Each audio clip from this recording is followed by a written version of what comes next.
Welcome to the show, everybody. We got a good one for you. We're broadcasting live right now on LFA TV and other platforms. We're gonna kind of focus down on what's going on in the state of Arkansas because I believe it could have national implications. There is a runoff for the Secretary of State office here in the state, and machines versus paper ballots seems to be the dividing line. And we're going to talk once again with Republican candidate for Secretary of State. Bryan Norris is with us. It's also endorsement season, and it seems like everybody is trying to get the right person to endorse the right person for this race or that race. And so I noticed here in my home state, I'm calling it the endorsement wars. That seems to be what's going on. We'll tell you who's aligning where on the show. Also, it is the 40th anniversary or the 42nd anniversary of a very famous event. We'll tell you about that. Don't go anywhere. The show starts right now.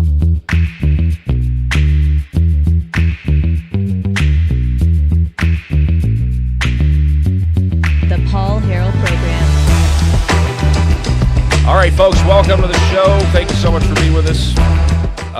Rob Spencer, he sends his regrets. He had something to do. He couldn't be here.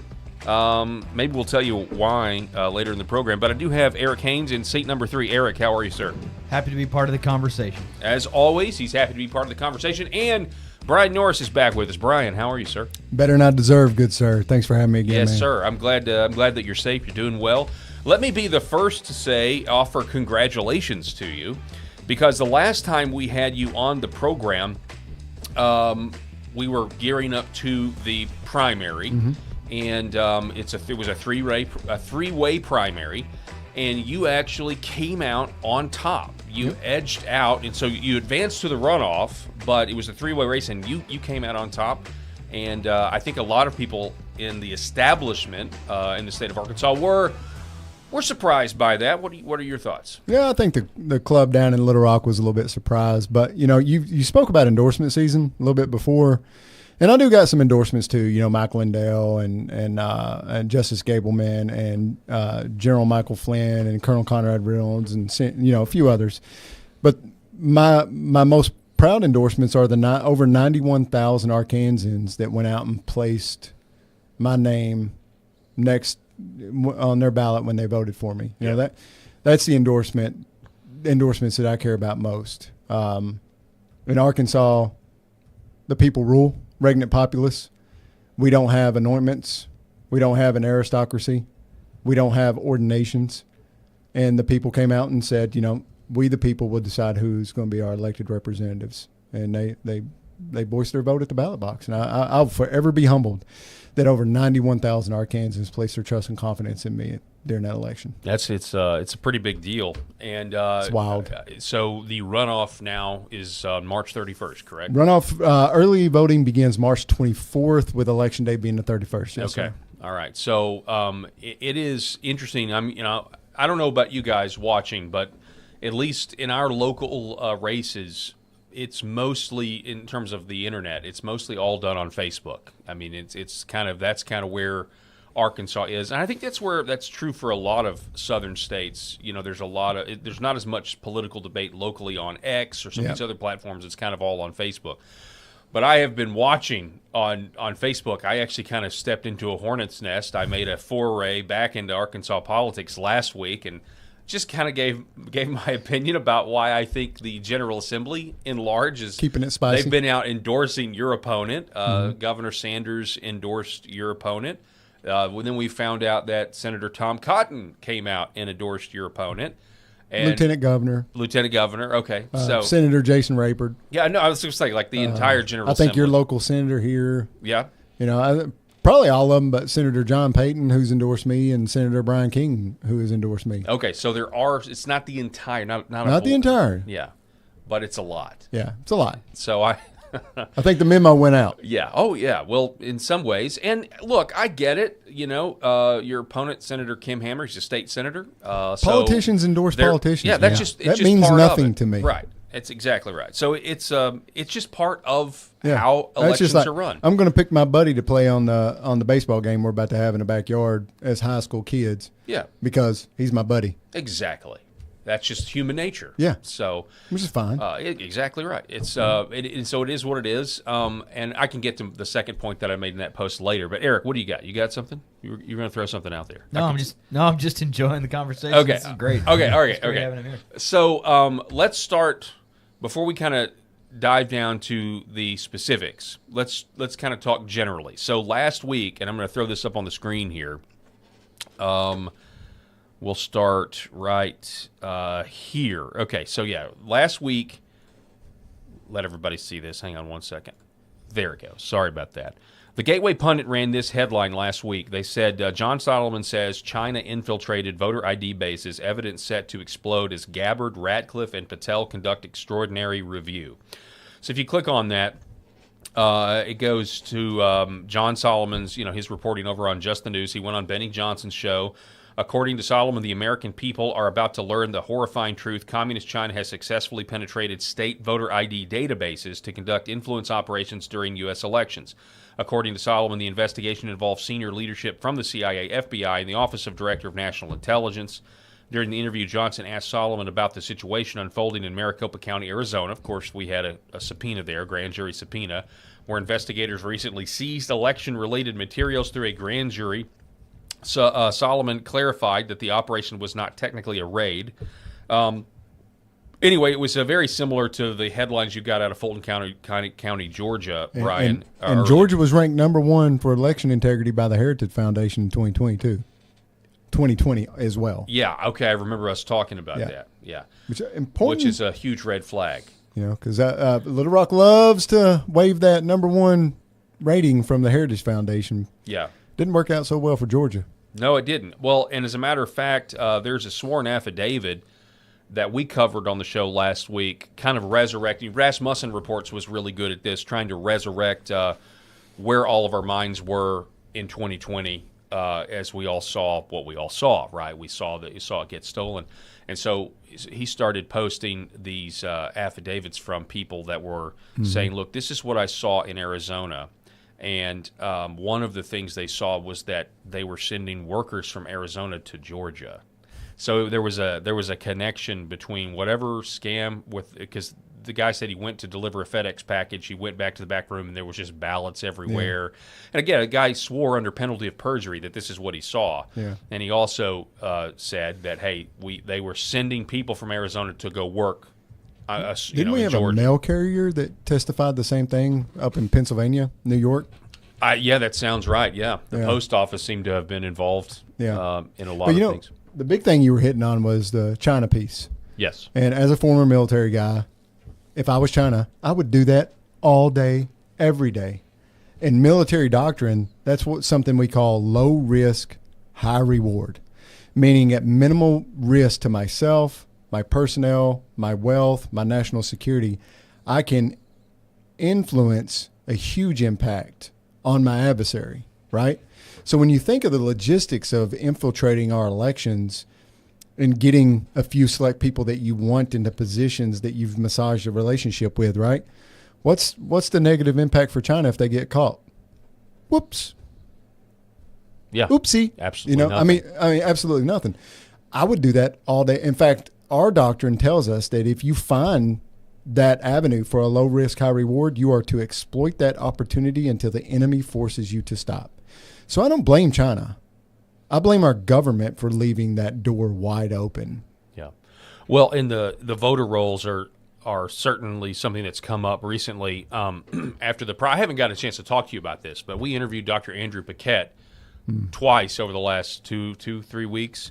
One before the Paxton, the Ken Paxton, John Cornyn primary, and then one after. And before, he was saying, look, I got this data sent to me from Bexar County, Texas, and it is very disturbing. There was an algorithm that was being run after the polls closed in Bexar County, and it was essentially it was a number that was correlated with the PIN pad, the check-in pad. So these voters that were presenting their ID, they get checked in to vote, and then after hours, those ballots get replaced. It's the same people, but they're basically cloned. The people that checked in, the way I understand it, discarded, and now you have ballots that you can basically do whatever you want to. We so we had him back on after the primary because the piece that he wrote about in that piece of data he had, in that section of data he had, it was 4,016 votes. Well, John Cornyn only won by 4,008 votes. That was in one county.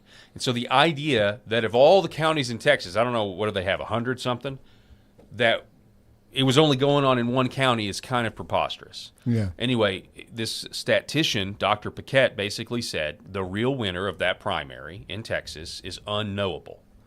Now, it's actually fascinating because Texas uses a similar system, as I understand it, that we do. They have machines with the corresponding paper ballots. Now, I've seen some politicians, Arkansas politicians on Facebook, who are out there saying, look, there's nothing wrong with Arkansas's elections at all. Some have even questioned why you're running. If it's rigged, why do you think you can run and win, Bryan Norris? I think that's pretty funny. And they point to audits that have done, random audits that get done by the Secretary of State's office. But the audits, as I understand them, are only basically just matching, numbers, just making sure that there's not some discrepancy, almost like a recount, if you will. And from what I can see, what's not done is checking whether or not the registration is genuine and if the ballot is genuine. Now, I could be wrong about that, but it just seems that just because you have a corresponding paper ballot doesn't mean machine voter fraud is not happening. Matter of fact, the machine voter fraud, in my opinion, counts on being audit-proof. Yeah, there's a multitude of ways, and the cybersecurity experts around the nation all agree. Like Dr. Andrew Appel is another one who's come to Arkansas, discussed extensively on the issues, and he's a Princeton University professor, so he knows a little bit about what he's talking about. None of the legislators showed up to listen to him when he was here, not one. In Little Rock. Now, when he came to Independence County, Representative Wayne Long did show up and listen to everything he had to say. And that video is out there on YouTube. Just look up Dr. Andrew Appel, Independence County, Arkansas, and you can find it. But there's a multitude of ways in which they can influence the machines. And they're right. We'll never know, like Dr. Andrew Appel. We'll never know, and that's the entire intent and point behind the process that they've created. It's pretty genius. You can't prove one way or you can't prove the other. And in Arkansas, we have a transparency clause in our Constitution, but yet we're not allowed to see the source code of the machines. We're not allowed to know the chain of custody of the thumb drives that transmit the ballots all across the state and the updates. And another issue of concern is our machines are operating on Windows 10 software, which ended service support in October 2025. You're right, because I was crossing my fingers when I was one of the last holdouts. All this equipment is very delicate. And when they were like, you've got to switch to Windows 11, I'm like, well, that could be. Yep. Who knows if all of this stuff is going to work? So to your point, yes, Windows 10 is obsolete. Yeah. So. But the entire metric, from the voter registration and early voting being that allows you to aggregate how many registered voters have voted, what's the pool you have to draw from if you want to, if someone was being nefarious. And then you can keep a real live track on that day to day throughout the entirety of early voting. So if your guy's not winning come election day, you know exactly how many voters of a pool you got to pull from in order to change it. And then there's the issue of the ballot marking devices printing it out. They say it's a paper ballot. It's not. It's a receipt. It reads the barcode. It's not an ocular reader that reads what you have. We have the ability to get ocular readers that actually read what you put on the ballot, which I think is the best way. Yes. But now it's reading a barcode. And, think of it this way. If I go to Walmart and I purchase this bottle of water, the barcode's going to ring up a certain price. I can take the exact same bottle of water to the gas station down the road and scan it, and it's going to give me a different price. The barcode didn't change, but the software that reads the barcode is different, and so it gives you a different output. Yep. A computer. That's a great analogy. A computer and a program is nothing good than the programmer behind it. And unfortunately, in Arkansas, we are not allowed to know who the programmer is, and we are not allowed to see the program because they've ruled that is proprietary knowledge. But yet we have a transparency clause in our Constitution. If you want to get me to shut up about machines, pass a law in Arkansas that says all the electronic machines must have DoD cybersecurity standards on them. The public is allowed to know the source code after the election and see everything on every machine that happened in the state of Arkansas. The USB sticks that transmitted the ballots and the data across the state must have clear chain of custody and be provided to the public for review after the election. Then you could digitally dissect that and you would know everything that took place on that machine, right? And so if something happened that was out of whack, you would know it. And they say, well, it's proprietary knowledge. We can't do that. You know, in the government and in the civilian sector, there's these things called NDAs, non-disclosure agreements. I've signed them with Northrop Grumman. I've signed them with Raytheon. I've signed them with Microsoft. I've signed them with all sorts of companies. And that allows you to work and know the inner workings of that software, but the company knows that you're not going to disclose the secrets. And if you do, you're going to go to jail and you're going to pay a hefty fine, right? There's a good reason not to. So why can't we have a group of officials or university professors across the state sign an NDA and then after an election, just go through the machines and publish a report to us of their findings? That would certainly be one solution. Seems pretty common sense, actually. But because they won't do any of that, because they won't even have the conversation it's a about red flag, huge red flag. For me, it is. You know, anytime that you don't want to open the hood on something, why? Yeah. Why? Why are you going to such lengths to fight me and me not get elected? To me, it comes down to two things. One, you don't think that I will fulfill the oath of my office and I won't follow the policies and regulations and rules. Well, that's debunked because for 21 years, I fulfilled my oath to the Constitution when I wore the uniform. And the Army said, you know what, you've done it so good, we're going to allow you to re-enlist and swear that oath again 4 times because you can follow rules, regulations, and policies, right? They had that confidence in me. And then they had the confidence in me to give me an honorable discharge when I retired, right? I fulfilled my obligation in total. Here's your honorable discharge in your retirement, right? So you can't go with that one. And the other one is maybe they're going to have a Secretary of State that's going to pull the curtain back and ask some questions and be concerned about election integrity and have a true constitutionalist sitting in that office. And maybe that's what they don't want. You know, because if we don't have a solid constitutionalist sitting in that office, then we get a Secretary of State like Colorado has, where you end up with Tina Peters in jail. Or you have a Secretary of State like Maine has, where you have all the radical things that she's doing in Maine. That's what happens when you don't have a constitutionalist in that office. You have radical Secretary of States doing radical things that's being talked about on the national stage. Well, I mean, just look at this is why it's relevant. I mean, we were pulling our hair out in 2020 when you had Republican of Georgia, the Secretary of State, what is his, Ratzenberger, right? Yeah. People were pulling their hair out. They're like, why is this guy not admitting, you know, why is he not, you know, confirming what all of us saw? You know, a water main in Fulton County that didn't really burst. Putting the cardboard up over the windows. Putting the cardboard up. Everybody, you know, Georgia, of all places, deciding to stop counting on election night at the same time as all of the other swing states. Yeah.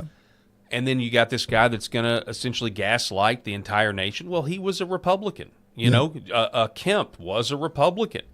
And they didn't want to rock the boat for whatever reason. And it's because the establishment wanted Donald Trump to be a one-term president. I don't think you'll ever convince most Americans otherwise. Look, that's why these local elections are so important. Well, look at what's happening now in my race, and then look at what happened to Trump. It's the same leftist-style tactics now that's going on against me. You know, they called me a radical leftist. They said I was going to destroy the Constitution and erase our freedoms in text messages that went out. Nothing could be farther from the truth. And my entire life has proved the exact opposite of that. You know, and then you have all of the smearing and the other lies that's been coming out post the primary.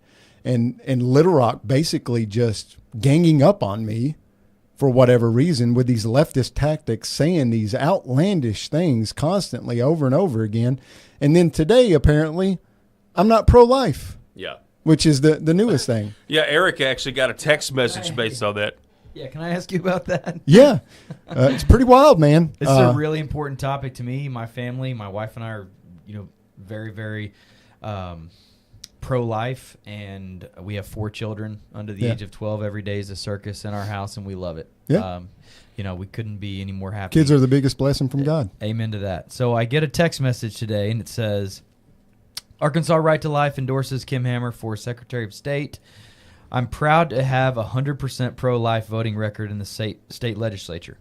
Our work has protected the state constitution and kept Arkansas the most pro-life state in the nation. Fine. Mm-hmm. Here we go. Now I'm under attack from those who want to see that change. Immediately, my thought was, see what change? Arkansas become pro-choice because of your potential opponent?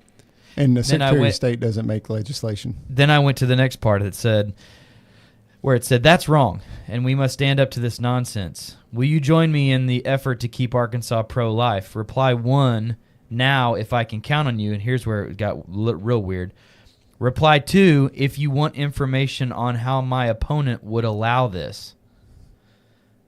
So I actually got the same text. I was about to do reply 2 just as a curiosity, but before I did that, I just want to let you talk about that first. Let's go ahead and do it and see if you get it, and we can read it on the show. But I can tell you what I got. I am pro-life all the way. I'm not pro-birth. There's a difference. There's more babies being killed in Arkansas today than there were before the repeal of Roe v. Wade. Yes. The last year, there was 3,200-something babies aborted before the repeal of Roe. This year, there's over 5,000. So we're losing that battle. If what is our quantifiable metric? What are our key performance indicators of being pro-life? That's the salvation of babies, right? Well, we have more babies dying today than we did before. But me personally, let's look at my track record. What are my key performance indicators to prove that I am pro-life? I am a 4th degree Knights of Columbus member whose pretty much our sole purpose as a Catholic organization is the preservation of life. So we provide ultrasounds to pregnancy resource centers so that the mother can see the unborn, because the odds are if she sees the baby in her womb, the chances of her having an abortion pretty much bottom out. So that's an effort there. My wife is was a board member of the Alpha Center in Batesville. She stepped down recently because she started up a 4-H chapter and it was just too much to juggle, so she stepped down from that one. When we got married, our wedding registry, and you can look this up, our wedding registry was for a pregnancy resource center in Southern California. That's all we asked for, everything to go for that.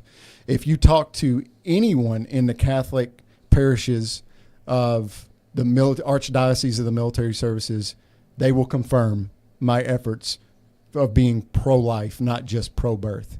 If you talk to anyone in Batesville at the Knights of Columbus or at the Catholic Church, if you talk to anyone at the Catholic Church in Cabot, in that area, during this campaign, I went around and gave presentations to Catholic organizations and Christian organizations outside of my campaign, where my time is very valuable, to educate them on the importance of actually being pro-life, and we are having more babies die in Arkansas today than we did before the repeal of Roe v. Wade. I can send you my presentation. I have all the quantifiable data, everything that's going on in the state and how to combat it, resources that's available to them. And so what was my number one priority? Not just the campaign. It was getting the message out that, guys, we're losing the real battle. We won a huge legislative victory. We won one battle in the war, but now we're losing the war because more babies are dying today. So I feel like I have to point out that this text message that I also got is just not true. I feel like for the None record, of the stuff they've been saying is true, man, because Right. they can't stand on substance. I for the understand record, that. I replied 2, and what I got was just A website. A website. Which is exactly what I got. And so you click on the website. There wasn't any bullet And- points that said Bryan Norris has said this. Yeah, it's about and is But pro-choice. He's a pastor. He is a pastor putting that out. This is true. He is. I believe at a small church, he is. Yeah, he's a pastor in Benton. And it is concerning. Look, here's the deal, because I know the mainstream media has been hitting you because of salty tweets out there on X from however long ago. So nobody's perfect in the race. But point of fact, this is What was different though, Paul? I owned everything. Yes. I owned it. I'm not perfect, man. That man walked over 2,000 years ago. You're not going to find another one. If you're looking for perfection, you're never going to find it. But I'm honest. I try to improve myself every day. Yeah. I do the absolute best that I can. And yeah, sometimes you say things that you look back in retrospect and you wished you had said it a little bit differently. And my wife is working on me. I'm a work in progress. I mean, my wife's a much better person than I am. I don't mind admitting that, and she makes me a better person, and she will continue to do so. But you can't put the toothpaste back in the tube. And what am I going to do? Lie to you? What am I going to do? Try to dance around it and be a politician and make it out to something else? No, I owned it. I accepted it, and I moved on. I said, look, problem identified. Here's my solution. Here's what I'll do going forward. And that, all they have is this. Right. Lies, smears, and harping on this. And that's the thing. I mean, it really kind of exposes that. It exposes this as really just virtue signaling. That's I mean, all it is. You know, because. But if they wanted to really hear some bad stuff, Paul, they could have been with me at Bagram Air Base in 2004 when the mortars and rockets were laying all around me when I was in a bunker as a private first class. They could have been with me in a guard tower when people were taking pop shots at us. I said some pretty crazy things then. They could have been with me on gate guard in 2008 when a suicide vehicle-borne IED completely destroyed the local national gate, the exterior gate before they got to the American gate. I'll never forget that day and what that explosion looked like. You want to bet that I said some pretty salty things that day too? Yeah. But you know what? They never heard that because they weren't there. No, they weren't. The recruiting station office was open just like it was for me. I went and did the hard task. I went and put myself in the positions to where my nation needed me to be when it needed me most. I sacrificed. I stayed an enlisted member for 21 years throughout our nation's longest war. Not for the pay. You don't stay an enlisted member for the pay. I did it because I love this republic. I did it because I love the people of my country. Whether you're a Republican, Democrat, black, white, Wiccan, whatever. The principles of our republic are what makes us great. And I am willing to stand up and die for that. I mean, you hear that and you're like, but mean tweets. Tweets, bro. It's just so ridiculous. It's so frustrating. They're harping on me, but then they'll forward a Trump FAFO. Well, yeah, exactly. And I've often wondered this too, just because obviously I didn't serve in the military, didn't serve overseas, but it's got to be incredibly frustrating to go over there to get shot at by people you don't know. You know, your life's at risk. You talked about last time having to bury your best friend. Mm-hmm. And you come over here and there's people virtue signaling when it best suits them. Because let's be honest, what goes on down at the Capitol for a lot of these people is they swear like sailors. You know, oh, yeah, I mean, I've heard it just is what it is. But just like this text message trying to say that you are not pro-life, that you're pro-choice, and that your opponent is now telling everybody that you're going to make abortion illegal in Arkansas. Prove it, Senator Hammer. It's Show ridiculous. Me. It's Show ridiculous. Me. Show me the proof. So, show me the receipts. Show me the receipts, brother. You want to make a claim like that, you better back it up. Are you sure you want to go work in that swamp? Ooh, that's a great question. You sure you want to do this? Sometimes when you get a calling, it's not whether you want to do something. Do I want to? Absolutely not. Have I questioned that? Every freaking day. Am I questioning it right now? Do I know what it's going to be like? I do. Do I know the struggle? I do. But it's the same thing when I re-enlisted knowing that I was going to go back downrange. It's the same thing when I cried at an airport going through security when they forced me to take off my medals and everything else to go through the metal detector to just get back on a plane to go back downrange when I was on R&R. I didn't want to, but I had to. It was my duty.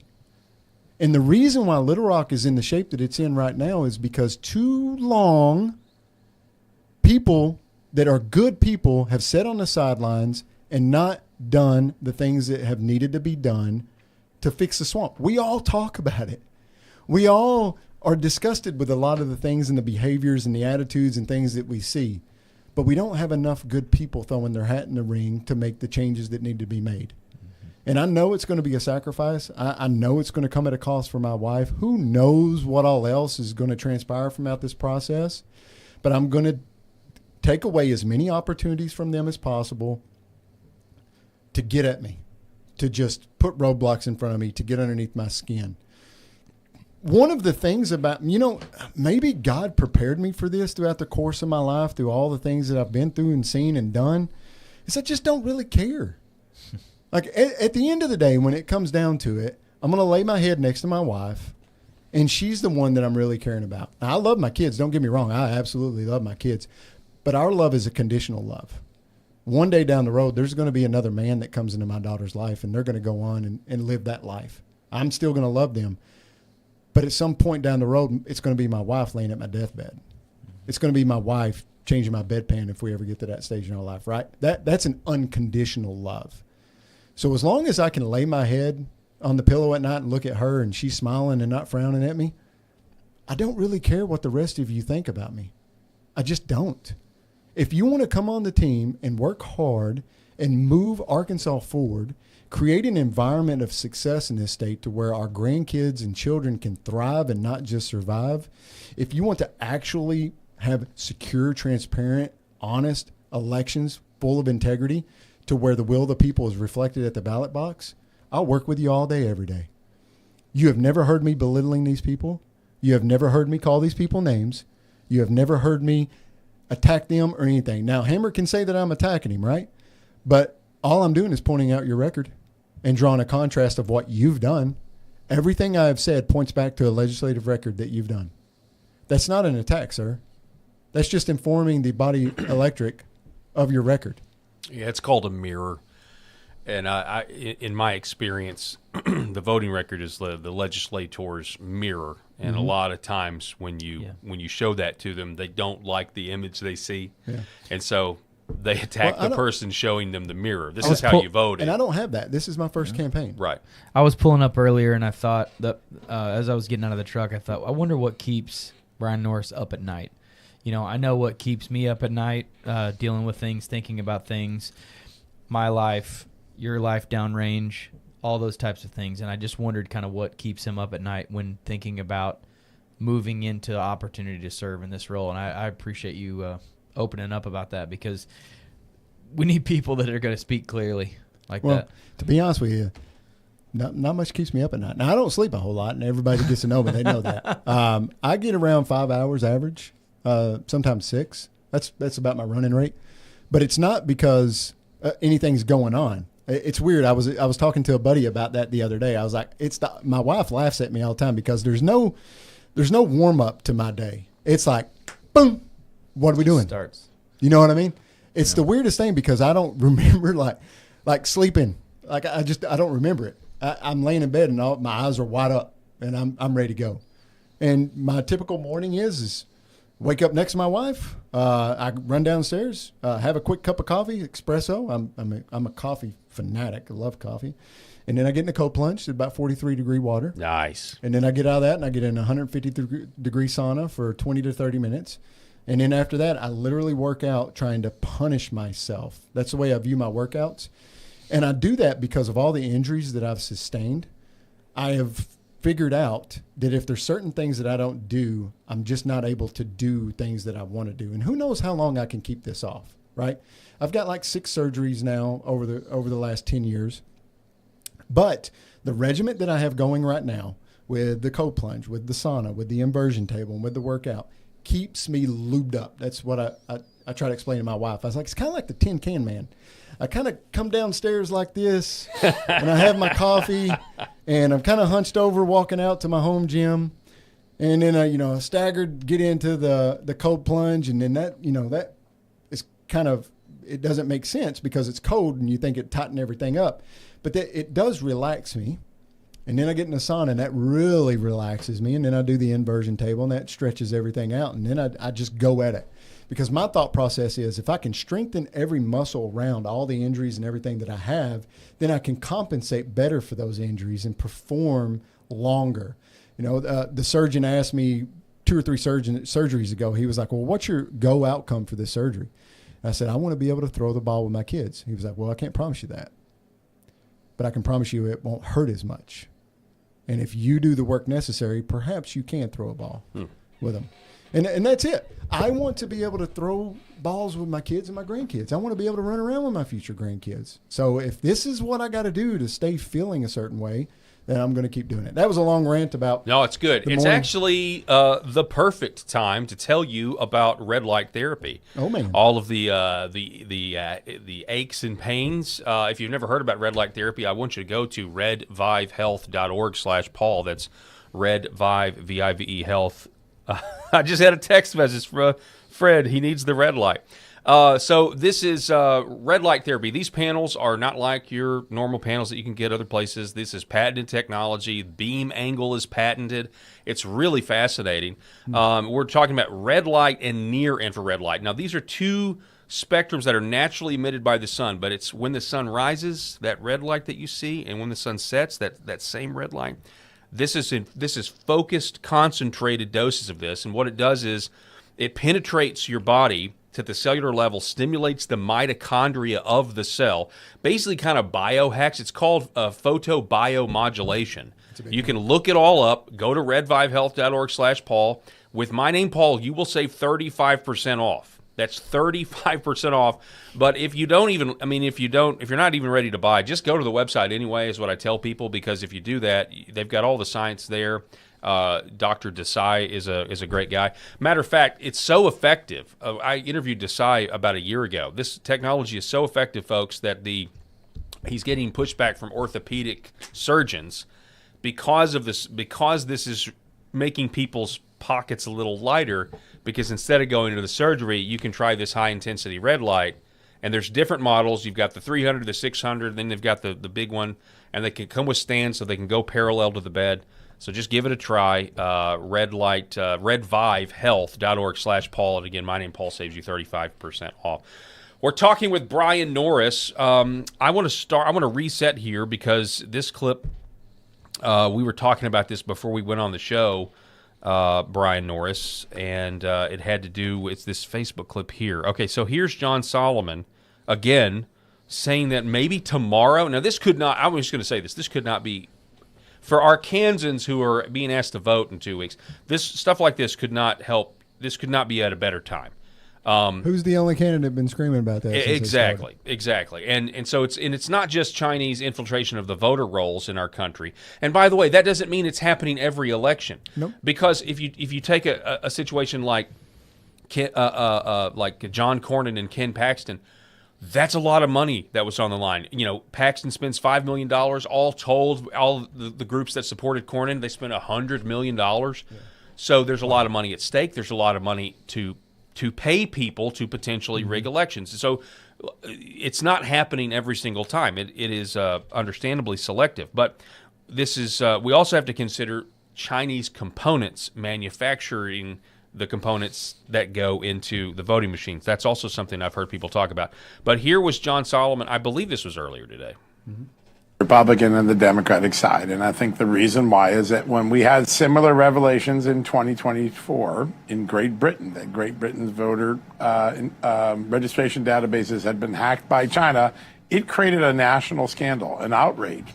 There were special blue ribbon commissions. There were serious matters.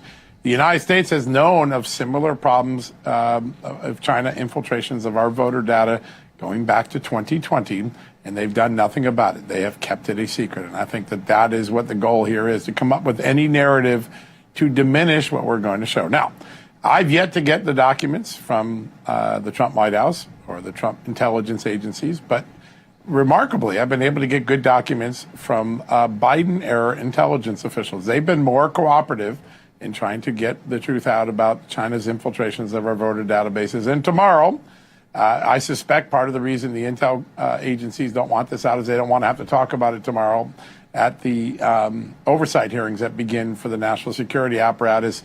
I don't think we're going to be able to let them do that. I think tomorrow we're going to put out our first story from documents we got from Biden-era officials that will show that there were infiltrations of the voter data in 2020 by China, and we've all been kept in the dark. And by the way, we're going to show people quotes from our own intelligence officials saying how dangerous it would be if Russia had gotten into voter data.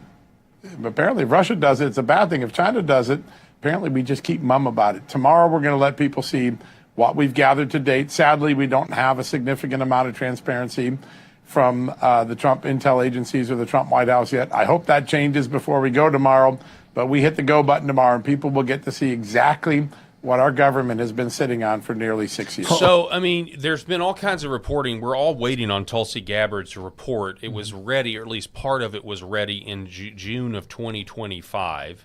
There is reporting out there that suggests that half of the report was delivered to President Trump, and then the other half was not delivered, and then Trump found out about it and wanted to see the whole thing because people around the president were trying to keep a lot of this from him, specifically 2020, because Trump's famous for saying, you know, if you get caught stealing the diamonds, you got to give the diamonds back when it comes to 2020.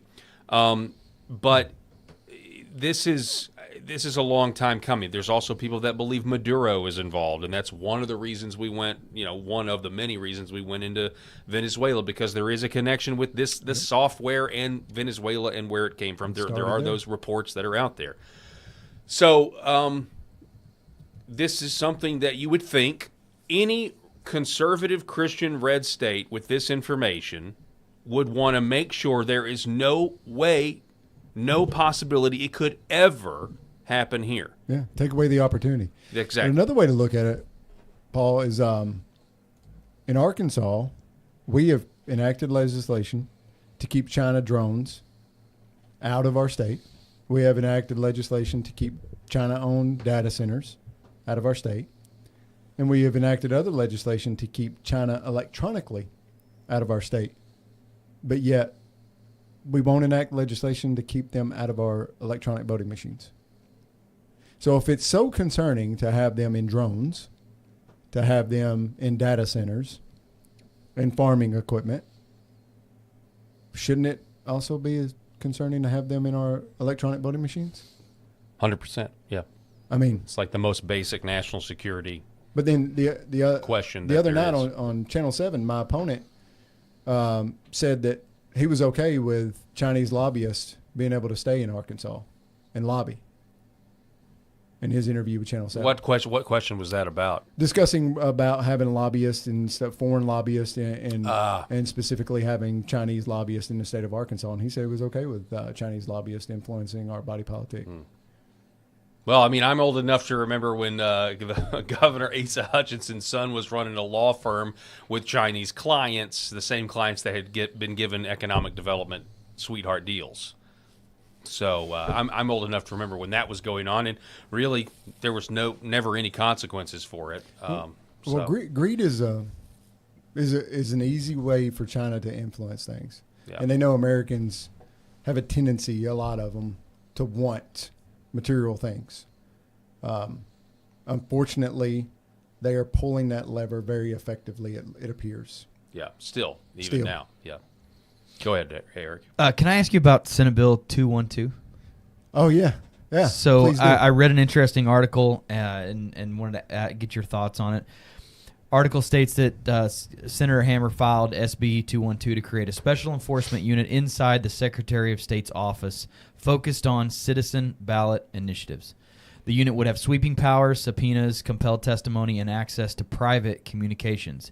It could even declare an initiative, quote, fraudulent, unquote, and shut it down without a trial or a judge. This bill didn't apply to initiatives referred by the legislature, only Arkansas citizens.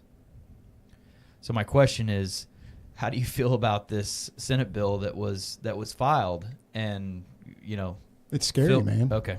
And when you unpack it, he knew he was going to be running for Secretary of State. So he was vesting these powers into a seat that he was hoping very much to hold, which I think is very telling of an individual's mindset and attitude towards things. And then if you look at how he did with SB 250, which financially punished counties that chose a different manner to conduct their elections than what the state wanted them to, right? And then if you look at all the other petition bills in which he took that power away from the citizens, it doesn't paint a very good picture. it looks like an individual that will go to no lengths to ensure that the citizens cannot influence their body politic from an organic level. Or go to any length. Or go to any length at all. Wow. I mean, why would we need another police agency whose sole purpose is to investigate petitions across the state? Like, why is it? We have laws on the book already. If you do fraudulent petitions, you can face repercussions. You have to investigate them through the AG's office and follow the proper procedures and stuff. But those laws are already on the book.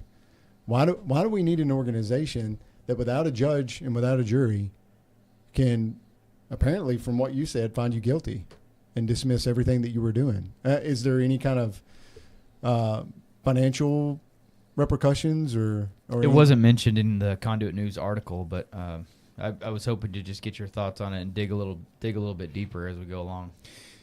I'm a candidate that wants to give up some of the powers of the state of the office that I want to hold.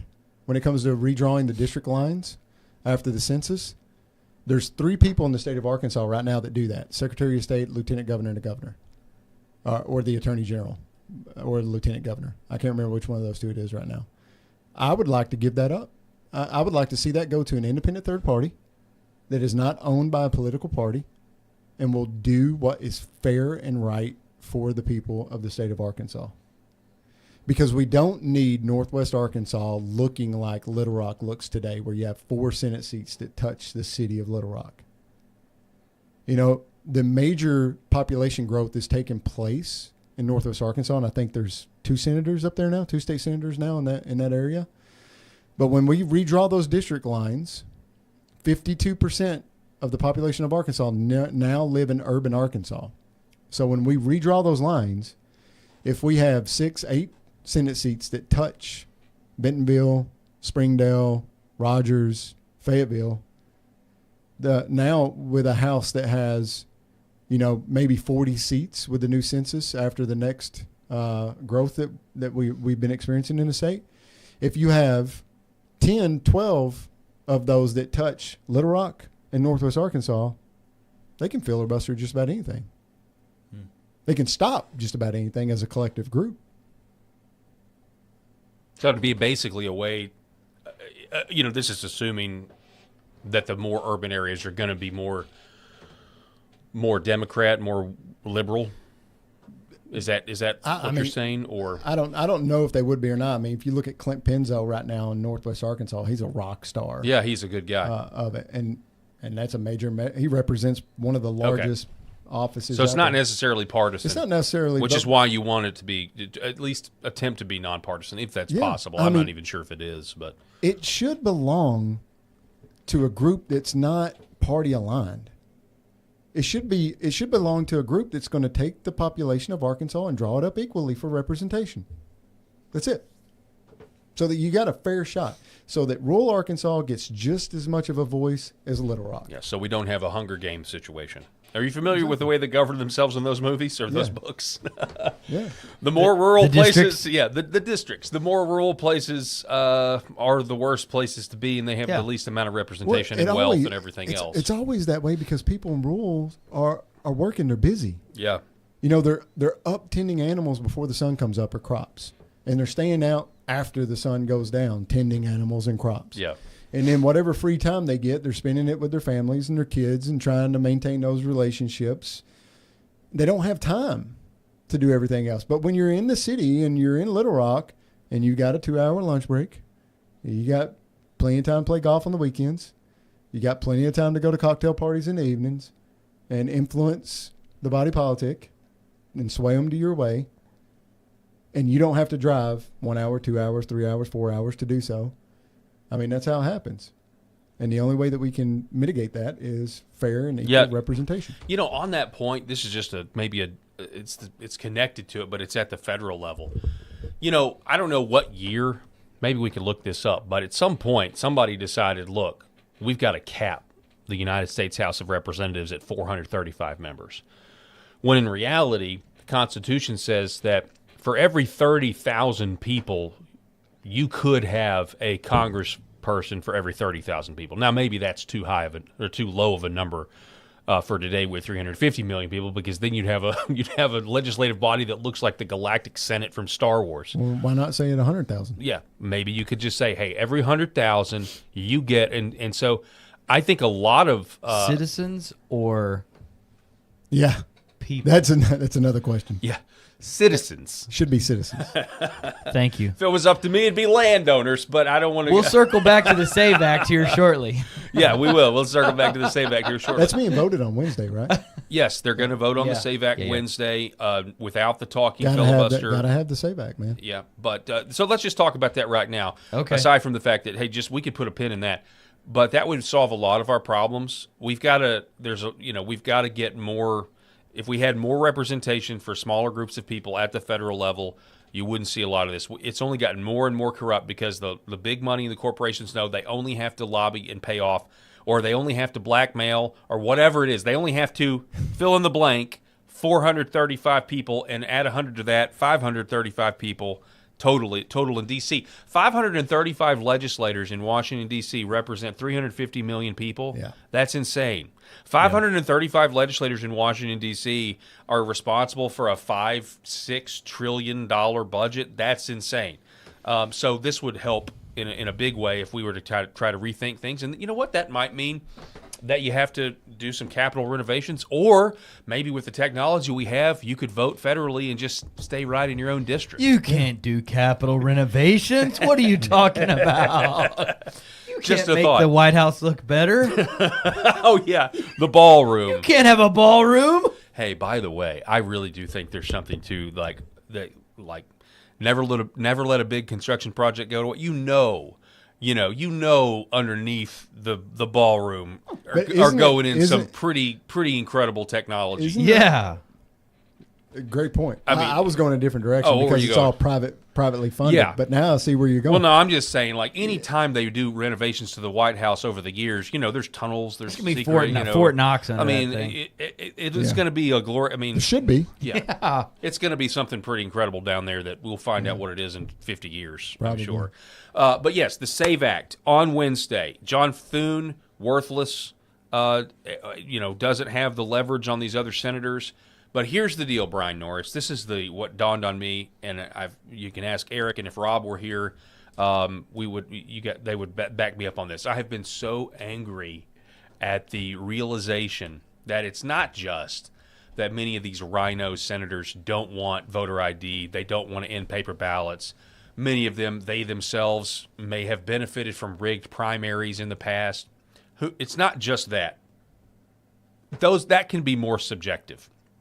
But what is objectively clear, in my opinion, I contradicted myself. What is objectively true is if these senators, the average age is 65, you've got these 80 and 90-year-olds, if they actually had to go back to regular business where there wasn't the silent filibuster and they actually had to do their jobs, right now they are physically incapable of staying up for 48 hours. They are physically incapable. I think it would actually put some of them in the grave. And it just lets you know how we have been robbed of our own government. They can't go up there and yell at each other. They can't go up there and actually use the process to pass bills. And so this 60 vote, capricious number just keeps us in this limbo land where we never actually try the left's version of the government. And we're seeing now, we can't actually try the right-wing version of government. We can't actually try. Instead, it just stays right here in the middle. And if they actually had to stand up and talk and keep the legislative day going, many of them physically are not capable. They're so old, they can't do the We job. need to send McConnell and Grassley cold plunge kits so they can do a cold. They can And do the saunas. Bryan Norris workout in the morning. They can do a cold plunge, and then they can get in a sauna, and then they Yes. can work out until it hurts, like he does. Yep. And then maybe they could stand and watch Spartacus Yeah. filibuster for a couple of days. Yep. Well, I like it. If you can't physically perform the job, you don't need to be there. I mean, at the end of the day, it is a physically strenuous position. Your job's to talk for a living, and you can't do that for an extended Yeah. period of time. And we've seen how many times we've seen McConnell just fall over. Mm-hmm. You know, It's embarrassing. and then glitch out. what was the other senator, Dianne Feinstein? Mm-hmm. I mean, Yeah, bless her heart. where was she at? You know what I mean? Sorry. I mean, she She apparently she They had wheeled- other they people wheeled vote- her in. Yeah, and she also had other people voting for her, Yeah. aides and stuff. Yeah. That's not constitutional, I don't think. No. It's just it's so far gone. It's a joke. Yeah. Well, and as above, so below. I mean, what happened in Independence County? The people passed a resolution with 63% of the vote to get something done a certain way, and then our local quorum court said, "Nope, not going to do it." You know, and then our state government says, "Oh, you want to do petitions? We're going to run a bunch of bills to where you can't no more." Yeah. Nope, not going to do it. The Republican Party of Arkansas, you want to have a state convention and pass new rules and things that you want? Nope, we're just going to meet in private and do away with it.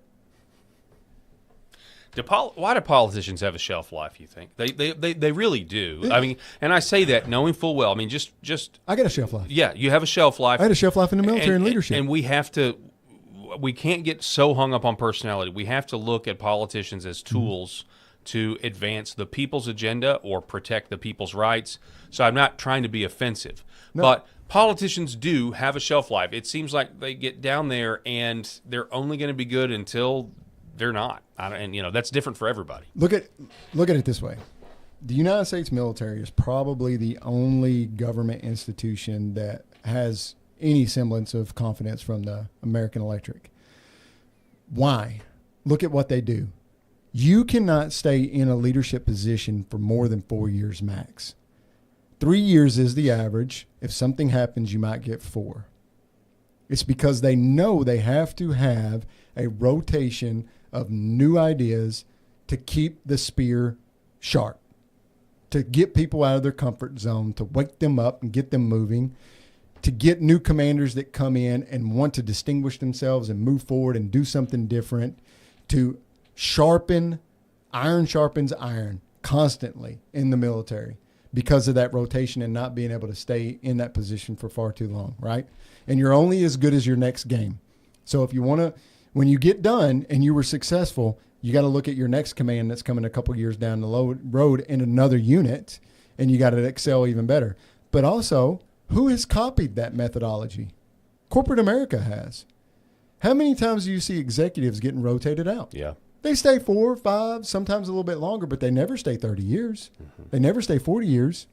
That president, that CEO is going to be swapped out because they know in order to stay on top of whatever it is that they're building and selling, they've got to have people come in and just shake it up. Yeah. That's That's a great what it point. takes. And yet we don't. And yet that's. I do not want to be governor. Yeah. I do not want to be treasurer.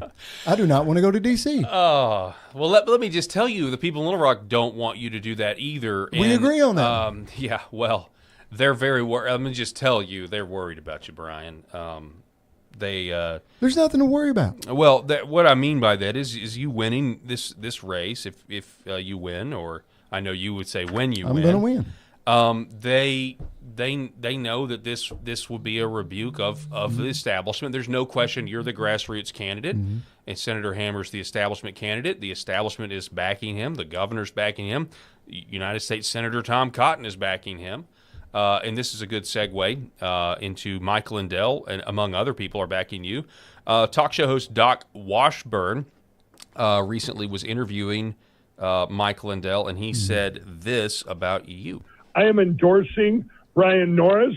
You guys, everybody in Arkansas, you need to get him in now. If you let Kim Hammers run your elections in your state as Secretary of State, by the way, this is how they got by the Uniparty, how they attacked our country. It's through the Secretary of State. I met so many of them over the last 5 years. There's only 2 in the United States that I trust, that I wouldn't even trust to be in my office alone. Yeah. I mean, just disgusting. You guys need Bryan Norris, everybody. Amen.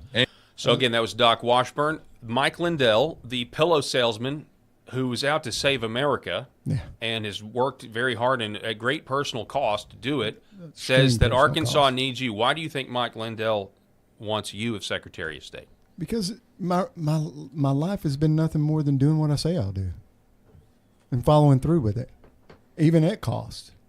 Not for personal gain, not for wealth, not for anything else, because call me crazy, it's the right thing to do. Yeah. You know, and there's been plenty of times in my life that's documented where it was not the advantageous thing to do, but I went ahead and did it anyway because it was the right thing to do. And I'm going to live my life that way. At the end of the day, nobody is going to care about me. No one, except for my wife on my deathbed. But even after that, no one is. No one's going to care about Bryan Norris from Arkansas and the stuff that he did. But I'm going to have to stand in front of a gate and hope that I get through it one day. And I can't do that if I'm not being the best version of myself that I can be. That's what I'm concerned about. That's what makes Christianity different than most religions, is we do have that in the back of our mind if we're living our faith to any kind of degree. And yeah, I said some salty language. If St. Peter, God's got an issue with that, I'm going to have to atone for that. I mean, that's between me and my God, you know. But I also know that I've got to do every day everything that I can to make sure that when I get to that gate, I hear those magical words. Well done, my good and faithful servant. Come on in and join the party. Yeah. Well, in Christ is the one that atones. Yeah. Praise the Lord for that. So, and yeah, none of us are perfect, right? Like you said Absolutely. earlier, there's only one guy who was perfect, and it was Christ, and he walked the earth, 2,000 years ago. I'm not him. That's exactly. And, you asked, you spoke on it a little bit earlier about, why, like why would I do all that? One, it was something that I couldn't shake. And as I get older, and I'm sure you guys figure this out too, that still small voice that won't leave you alone, you learn that there's a bigger cost to not listening to it than there is to just listening to it. And when I started this, it was pretty much just me and one or two other people that even believed I'd have a chance. That was it. Me, my wife, and one or two other people that believed I even had a chance. But I said it from day one that I'm going to win. There's not been a doubt in my mind at all throughout this entire process.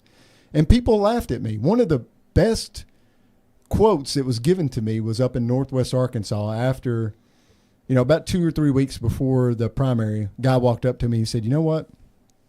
Everybody laughed at you when you announced. There ain't a whole lot of people laughing anymore." Yeah, that's true. And then to come out and see that I take the top spot on the primary night when my opponent spent 3 times as much money as I did. A lot of mailers. A lot of mailers, and just the ability to do a lot more financially than I could do, right? And then to realize that I wasn't alone, that there was 91,400 and something Arkansans that were standing with me. What are you hearing about that in terms of, your candidacy, you've gone all across the state. It seems like there just does seem to be a discontentment with the way things are. And that's not necessarily to say that the people who are in positions of power now that are Republicans that we elected, it's not to say that people regret their vote necessarily. It's just that there's a desire to purify, and maybe they're going to hate this word, but almost purify the Republican Party. And it's one thing it's not all bad. There's some good things and bad things, but we would like to acknowledge maybe some of the ways we're falling short, and the people just want to do better. The people are looking at the world, in the federal government, the world. It's just like a cascading failure. I guess what I would say is, I'm sorry to ramble. It's a cascading failure of confidence in every institution, and people have voted for their leaders, and I think in some instances they want more acknowledgement when they fall short. And instead, a lot of what we get are excuses. No, we haven't fallen short. Yeah. Instead of just saying, "Hey, come on, let's stop the gaslighting. There's way we can do better," or we could just have honest disagreements, which is what elections are for. Just, hey, we have an honest disagreement in the direction that the Republican Party wants to go here, or on this issue, and we'll let the voters decide. Instead, we get text messages claiming that you're pro-choice when you're really pro-life, which is just ridiculous. Yeah. Well, the two big things that I hear all across the state, and I've driven over, close to 43,000 miles now and done over 330 events, is that they're extremely frustrated, and they feel like they're being ruled and not represented. That's right. Their voices, it doesn't matter. They're like the deck stacked against you. We have the highest filing fees in the nation just to have the privilege to have an R next to your name, which is a gatekeeper to keep the average Arkansan from being able to run for office. Do you know what those fees are? Mine was $10,000 for governor. I think was $40,000 for Senate. Was $40,000 for congressman. Was $30,000, and similarly down the line for the constitutional offices. Right, just to have the privilege to have an R next to your name. Did you not know that, or Eric? You didn't know that? Yeah, I paid $10,000. I paid $10,000 in $10 bills, and when I got up there, I made the statement was, this represents an hour's wage of 10,000 hours of an Arkansan that's donated to me in order to be here. Wow. Because I was rounding hang on down. a second. Can we go back? Yeah. Which bank? Like you went into a bank, Yeah. and you had them get you $10,000 worth of cash in $10 bills. Centennial Bank on Harrison Street in Batesville, Arkansas. Now, I plan ahead. I was gonna say. So- what was that call like? I let them know. I'm coming what I down was there doing. with a bag, boys. I'm coming gonna down with a say, bag. I let 'em know. It's about to get real. I let them know a couple weeks in advance. I told them exactly what they were doing. They were prepared for. So, I mean, it was no big deal. They were very accommodating. They were going to count it right there Call in front up of the me. Hamiltons because I'm taking them all. I did. But I thought it was proper. Yeah. Over 10,000 manual hours of labor went into me just paying my filing fee. So the average wage in Arkansas, the average starting wage is $11 and something an hour. So I rounded down just to have easy to carry. Yeah. But that's what that was what it was supposed to mean. Yeah, I want to throw this up there just so people can see this. The Republican Party of Arkansas increased filing fees for the 2026 election cycle, with congressional candidate fees doubling to $30,000. So if you wanted to run for Congress, it used to be $15,000 to be on the ballot. Now it's Which $30,000. is still crazy. These fees, designed to support campaign operations and increase federal funds, are set at $40,000 for governor, U.S. Senate, and U.S. Senate $25,000 for other statewide offices, and $3,000 for state representatives. So it's And in a state like Arkansas, you're not going to win a statewide race if you're not a Republican. Yeah, that's right. So this is it's a cash grab, but it's also a way to filter out Which inconvenient I would primary opponents for the incumbent. That's what it is, and that it's an incumbent protection plan. Yeah, and so the average person sees that and says, "We know what you're doing, and it's wrong." And it not only looks bad, it goes counter to what we call. I mean, this is something that the Democrats would do. This is something Hillary Clinton would do. Which is the leftist tactics that they've been doing against me. But you have the filing fees, but then you have the legislatures who will go out and en masse endorse the other incumbent to put the word out that that's who they're behind. So you have to overcome all of this in order for just a regular Arkansan to be successful. Wow. Yeah. That's crazy. And that's been mirrored and they're so frustrated. A lot of people are just so upset. But the number two thing is they're distraught looking at their bank account. You know how many farmers we got right now committing suicide? Jeez. Because of what's happening? And bankruptcies. And when I talk to bankruptcies too, and when I talk to people out there, they're like, I am sick and tired of paying so many taxes and then just watching my liquidity in my bank account just drain to maintain the quality of life that I've grown accustomed to. But because of inflation, because of taxation, because of all the fees and everything else that comes into it, and incomes are not going up to keep up with it. If the best example I can give you is this, and this is my personal example. When my house was built in Batesville, Arkansas, over 40 years ago, it sold for $83,000. When I purchased it in 2022, I purchased it for $272,000. 1 second, hold that thought. You got to run? Yeah, but I'm in this. Yeah. Okay. So that's a 430% increase, right, in over 40 years. The average wage in Batesville, Arkansas, was $28,000 to $32,000 in the 80s. The average wage in Batesville, Arkansas now is $34,000 to $37,000 a year. That's an 8 to 12, 15% increase in average wages. versus a 430% increase in the value of your home. That's unsustainable. And that's just one aspect of living. Look at the cost of a vehicle. Look at the cost of insurance. Look at the cost of your utilities. Look at the cost of your groceries. Everything has gone up and up and up and up and up, to include taxes. But wages have not. But yet, Texas wages have gone up. Oklahoma, Missouri, Tennessee, Mississippi, even Louisiana has gone up. But Arkansas have not kept up. Why? That's a great question. My opinion on that is we don't have the competition of opportunities from businesses that the other states have been able to capitalize on, right? So when you have more opportunities from employers, they have to pay the wages in order to keep the best employees, right? So there's a competition effect that's going on, which will raise the wages up. We're not getting that. Everyone around us capitalized from the largest wealth drain our nation ever saw during COVID. And that was businesses leaving California and New York and the upper Midwest. And where did they go? Number one was Texas. Number 2 and 3 was Tennessee and Florida. Mm-hmm. Missouri saw some gains. Oklahoma saw some gains. Mississippi is even seeing some gains.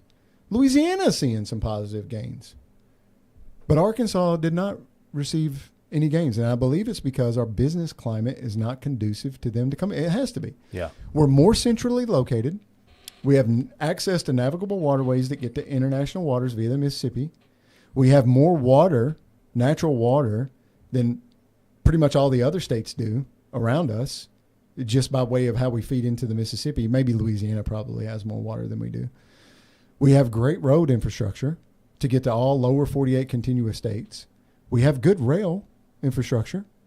We have great airports. So what are we missing? It must be the business climate. Yeah. It's really sad. I mean, because, you think about how many people, like I absolutely love Arkansas. I've obviously never lived anywhere else, but that's not true for my siblings. That's not true for 34% of the people that graduate college in Arkansas leave Arkansas. Mm-hmm. So that's a mental that's a brain drain. Yeah. That we experience every class. Yeah, absolutely. And they leave because there's no opportunities for them. Well, and it's also just so. I mean, we have heard people talk about this. It's not really. It's one thing to leave by choice, but it's another thing to leave because so many people leave and they don't really want to leave. No one really, naturally speaking, some people do. Some people have like a fear of the familiar and they want to get away or they want to be rebellious. But a lot of people love their home. It's where your ancestors are buried. Like my ancestors were in Arkansas, and what used to be White County still is White County, but it was a much larger geographic area in 1840. Wow. Like that's how long my people have been here, and yet to see families have to separate and have to leave home because they're doing it to seek employment. They're doing it because those industries are not the one I'm thinking of. Yeah, definitely that industry is just not here. Yeah, it's not, and this problem's being extrapolated because you do have an influx of population moving to Arkansas because to them it is much more affordable. So when you sell a multi-million-dollar home in New York or California and you come to Arkansas and you can purchase an even better property, larger home for $600,000-$700,000, now you have all that liquidity from your sale. But one of the things that they're not talking about is most of these people work remote. So their salaries are not having a negative impact coming to Arkansas, which further fluctuates the housing market. Because they're able to come in and pay over asking price for a home. And then they're able to do whatever they want to on the local economy because they make so much more money than everyone else does. And then sooner or later, that's going to drive the cost up even more because businesses are going to catch on to that. They're going to notice that. They're going to cater to that market. And then what happens to the native Arkansans? They're priced out of their ancestral home. And they're forced to move to the suburbs, which then get further and further away from where they were born and raised at. Yeah. Can I ask you another? Let me. By the way, Eric Haynes had to leave. He had somewhere he had to be, so it's now just you and I for the rest of the show. That's all right. We got about 45 more minutes if you're good to stay. But if you got to go, all right. I got it, man. I want to see Jeremy Terrell is in the. He's in there. Hey, we Jeremy. got an empty chair. We man. got a stowaway. We got a invader into the studio. Jeremy, you want to come on in? You can come on in, man. We're not locked down. You want to come on in? Man, he's doing it. Yeah, Ladies come on and in. gentlemen. Go sit over there. Go sit over there. Yeah, this works out actually. Well, welcome to the club, buddy. Yeah. So It's good to see you again. So for those of you who don't know, let me just say, I'll set it up with Jeremy. So we're broadcasting across different platforms, but one of our platforms is LFA TV, Live from America TV, over on Rumble. So we got a great audience that are watching right now on that. And so first of all, so we got a new guest in seat number 3. Is a guy obviously from Arkansas. His name is Jeremy Terrell. And Jeremy, welcome, sir. How are you? Appreciate it. Thank you for letting me crash the The podcast real quick. Yeah, sorry. I know I got your text earlier that you were in the lobby, but we locked the doors for obvious reasons to prevent this very thing from happening.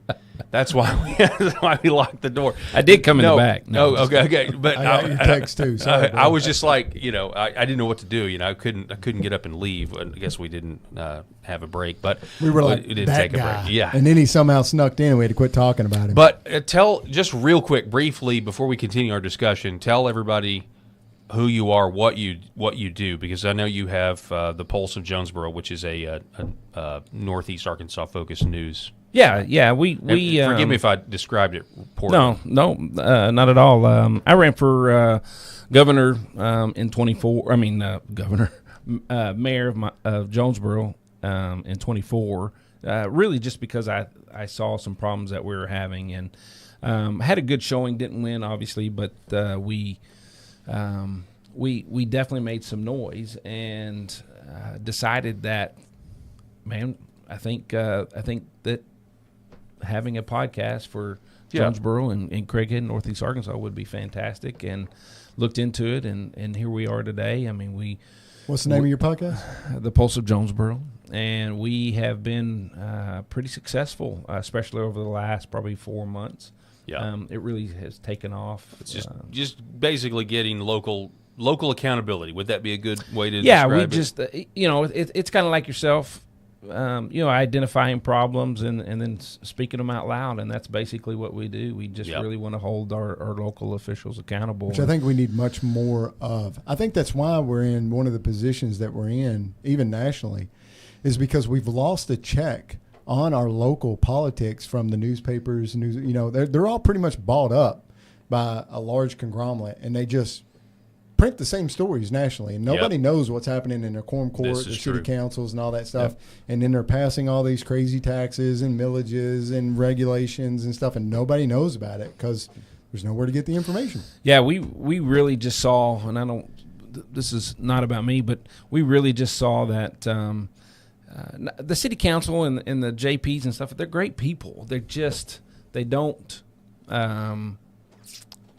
They're not being held accountable. And so if the citizens aren't coming in and they don't see them on a regular basis, what happens is they just get complacent. They don't end up really representing the people. They end up representing themselves a lot of times. And if you listen to yourselves and other conglomerates that talk about, nationally, but then you'll drill down sometimes and talk about, really, if you want to make a difference, you really got to start at home. This is true. This is true. One of the senators said something to me that I thought was illuminating. He said, when we're down there in a legislative session and things are happening very fast, the lobbyists are the ones that come to us with numbers, with data that are telling us that this is what our people want. And we're not getting information from our constituency that's counter. So we're thinking that this is actually what people want. And then it's after the fact when we learn that, no, that wasn't necessarily the case. Exactly. Which says a lot. That kind of system is unavoidable. I mean, you're always going to have choice architecture, and that's essentially what it is. Like, we're going to try to insulate you from the voters. The very definition of going to a capital is, you're now entering into a bubble, and so that is just always going to happen. So, do you have other sources, that you tread? Do you have a way to? Is there a healthy skepticism of Mr. Lobbyist telling you, "Hey, the polling shows this is a great idea"? That's one of the things I want to do with one of the aspects of my job as Secretary of State is to reduce the influence and ability for the lobbyists to constantly influence the legislators. I want to create opportunities to where the constituents can have the front row seating, can have ease of access. Really want to focus on parking, and I want the legislatures. You always hear about servant leadership. Are you talking about parking at the Marble Palace? I am. So what I'm going to propose is like, hey, everyone talks about servant leadership. So here's an opportunity. If you give up your parking, we will put a sign up in that spot that says, donated by Representative or Senator so-and-so for a member of the public, right? Not a lobbyist, not a government employee, but a member of the public, right? And then and that's a great, what a great, and we'll plaster that everywhere. The virtue signaling goes both ways. And what I mean by that, not you, I'm not saying that you're virtue signaling, Bryan. I'm just saying this is a boomerang is what this is. This says who's not going to do it. That's the question. But then let's think outside the box. How do we also create more opportunities for the public? Because that's only going to be 100 parking spots, right? Total, maybe a little bit more. One, if you've been to Austin lately, if you've been to LA, if you've been to San Francisco, if you've been to New York, you see these automatic vehicles driving around that are electric with no driver in them. So that's a one-time buy and cheap on energy. So why can't we buy an automated vehicle that drives itself, that just does a loop around a geographically fenced area, and will pick up people? Well, I was about to say, as soon as you do that, they're going to have a shuttle to go pick them all up from that's course. Because they're not going to walk further. Well, security is something that I know about. And you can't just throw your elected officials out to the wolves and have them walk a mile without any kind of protection, right? That would be just foolish. But you got the carrot and the stick, right? And one of the things I would really like them to work with me on is creating actual secure parking for our legislators and governor to be able to access the Capitol and do the business on behalf of the people of Arkansas. Now, one of those could be a parking building, which I think is ugly and doesn't look good. One of those could be underground parking, which would free up a whole lot of space, right? And if you do underground parking, then you can have a tunnel access that we own and can secure. And you don't have to, that's just more stuff you don't have to worry about, right? But that's years down the road. But this is an opportunity for them to be able to give something back to the public as servant leaders and put themselves at a little bit of a, inconvenience, but we'll arrange some kind of shuttle service system for them. Well, Segways. You got to do something. Yeah, you got to do. Yeah, that would be awesome. I'd like to see some of those people in Segways, actually. But you've got to do something in order to make people believe that you are working for them. And at the city level, it's not your lobbyists that are screwing with you. It's a few people that are, whether it's businessmen or whatever it is, that want what they want, and they get involved and they kind of screw you, the citizens out. At the state level and at the national level, it is lobbyists, and I'm sure the lobbyists have their parking spots too, and they're just not identified. If they do, that's going to go away. If there's any office space that they're using that's taxpayer funded, that's going away. Yeah, it'd be interesting to find out. I guarantee that. Well, I'm gonna find out. That's going to be part of my job to find out. But in the military, leaders eat last, and that's ingrained to you. The moment you put on your chevrons for the first time as an enlisted member, or if you're an officer and you're putting that bar on, you eat last. You sleep in the worst conditions than your soldiers do out in the field. If they don't have a tent, you don't have a tent. If they don't have a sleeping bag, you don't get a sleeping bag. Yeah. They eat first. You know how many times in my career I sat there and watched all the good chow go? Because after 1,000 people went through the line, there was no more good chunks of meat. Just out of curiosity, I forget, but when you retired, what was your rank exiting? First sergeant. Say that again. I'm sorry. First sergeant. Okay, first sergeant. Okay. Yeah. So, you'd stand there in line, and you're hungry too.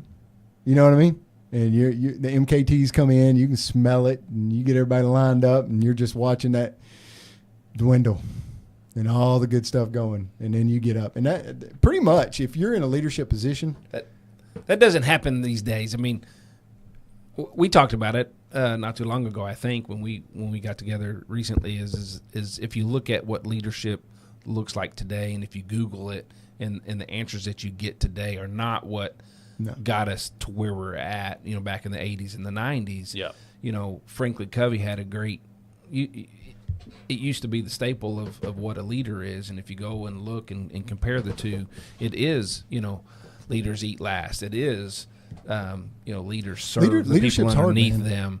And we don't get that these days so much. I mean, breaking news here. We locally breaking news, but we had one of our mayors, the mayor here, went out and was going to watch his granddaughter or whatever play soccer, and pulls up, and it's $3 per person that's in the vehicle, and he looks at the girl collecting the money and says, "I'm mayor, I don't have to pay," and it's like, okay, you're mayor and you don't have to pay, or you're the leader of the city, maybe you ought to make an example and make sure that you do pay. But maybe I need to find $3.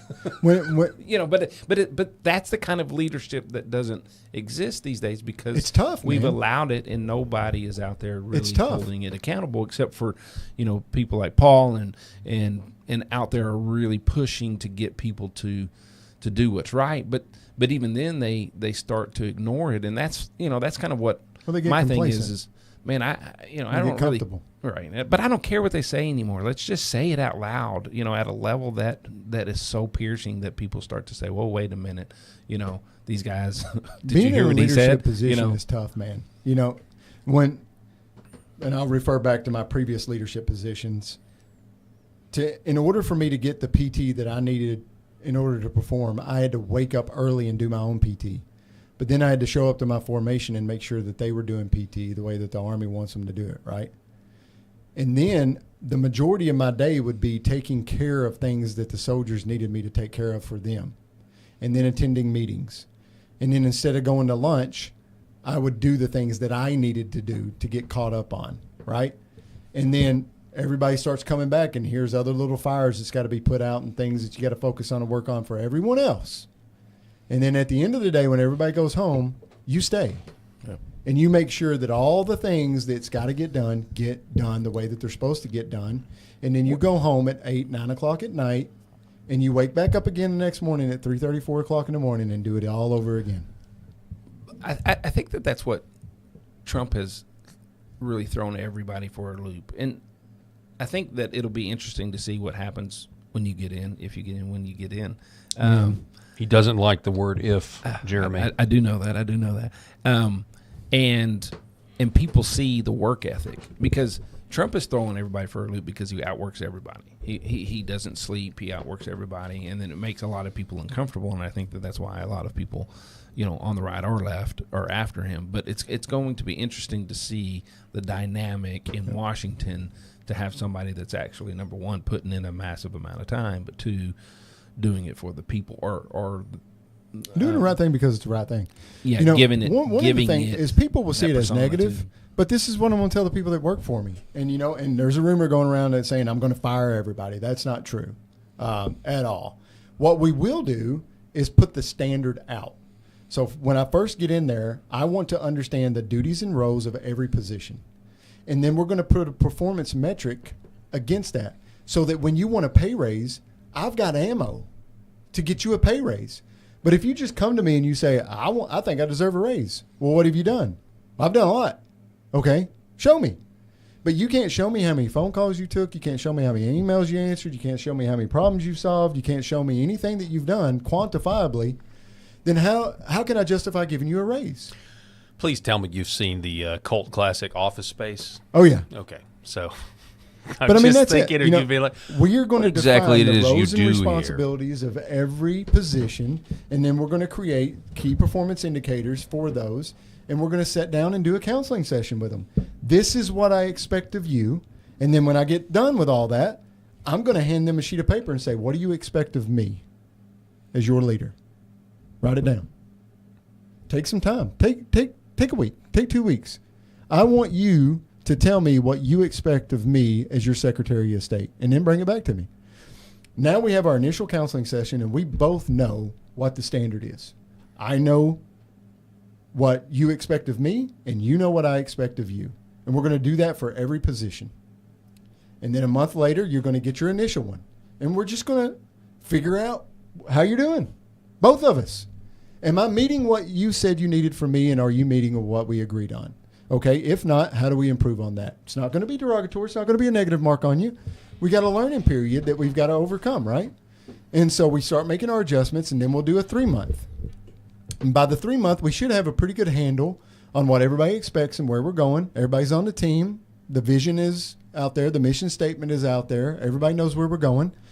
And then you do a 6-month, and then you do a year final. After that first year, there should be no qualms. And if you're not meeting the standard, you're not meeting the standard. Yeah. If you're meeting the standard, you deserve to be rewarded. So what I hear you saying is you're going to actually try to do things. Oh, we're going to do a lot of things. Which that's what's anything that's change or that's what's terrifying to people. My goal is to come in so fast and so hard and run so fast and so hard that people's not going to be able to keep up with us. Yeah, I really don't know how many people are working in government today. I really don't, because I do believe, I mean, if you go to a local meeting, which they've gotten a lot longer here lately, because a lot of people are coming up and having a conversation. But if you watch any local meetings, or if you watch some of the hearings, or if you watch some of the, the votes and things like that, there's very little conversation. And the truth of the matter is we get told all the time that locally here that there's only like a third of the people that are working within the entire department of the city. You hear the same thing about the state capitol, and then you also hear the same thing. Obviously, that's going on in D.C. in on D.C. on steroids, right? And so people always are talking about what can you do. I mean, one of the great things would be if you do have a working mechanism for everybody. Like, what is the working mechanism? How do we know that the president's moving around and doing his job? How do we know that our elected officials that are up in Washington Right now, how do we know that you're working for the people? I mean, what does that working metric look like? It goes to efficiency too, right? If 2 or 3 people are calling in with the same problem, and the person that answered the phone 2 hours ago solved that problem, but didn't put that out anywhere to where anybody could find it. Hey, can I interrupt? Can you tell the story about how Congressman Rick Crawford helped you out of a jam? I saw you writing about that on Facebook, and you were trying to get help, and Rick gave you help. He did. Shout out to Rick Crawford. Let's preface that a little bit, because I think there was 2 contacts there. Yes, there were. Well, I mean, I'm going to leave it up to Bryan to tell the story. The first person I reached out to was my brother-in-arms, Tom Cotton. Because he was a Curry. We did not serve at the same time, but we served in the same regiment. And that regiment is known as the Band of Brothers Brigade, and it is a close-knit regiment. He probably still gets the regimental emails that I get. He's probably regimentally affiliated that I am. The only other flag in my house that's not an American flag or an Arkansas flag is the Curry banner, the colors of the Curry Regiment. And that flag flies on the exterior of my home from January until the end of August every year for personal reasons. And that's why I put it up. I mean, we do retreats together. We do Zoom calls together. We do all kinds of stuff together. It's a bond. It's a true, when you think of the military bond, that regiment has it.